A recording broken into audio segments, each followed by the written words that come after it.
Apa hukum kita beli tanah bekas orang hepik tara? Dia beli tanah bekas orang hepik tara. Pasti kita nak kerana ia maksud ya ni. Kita tu rumah beli tanah zik.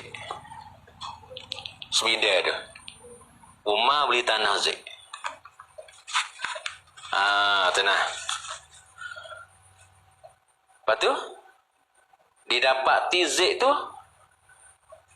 tanah yang jual ke rumah tu ada tanah yang hepik taruh kholik sikit ni. Ada setor kah?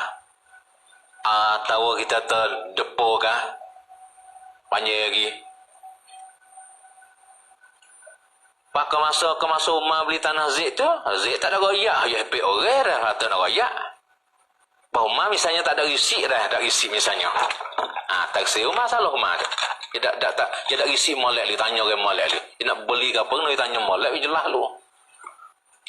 Taksi rumah tu. Beli. Baru beli sudah, kholik mari yak ke rumah rumah. Hak zik jual tanah di mu tu bukan tanah ya semua tu ya hapik hakku depo. Selidi getah tu hakku tu ya hapik. Misalnya gitu. Maka boleh di rumah kena wi kelik kena wi kelik duit ke dia kena wi tanah tu wi kepada khalik tanah tu. Sungguhlah khalik yang nipu lah. Wi.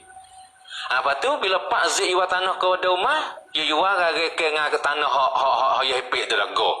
Kalau misalnya dak masuk hepik tu dak go tak boleh tahu tu. Tu kena pergi clear dengan zik tu. Rumah clear dengan zik. Taksi salah dia dak periksa dia molek tu. Hatu nak taklek tu, orang tu bukan tu. Dia jual beli hatu tak sah. Pangsanya ya kak jual beli, ya kak kali dengan tanah ya hepek orang tu. Orang sangat selidi kita tu sedepo selidi tu lana dah kak dah. Kan fagak tu, gimek klik dengan zik dah. Tu mai kaedah gitu. Kita tahu dah, kita nak duduk dengan keadaan nak ambil orang tak leh, dah orang hepek orang. Dia nak taklek tu.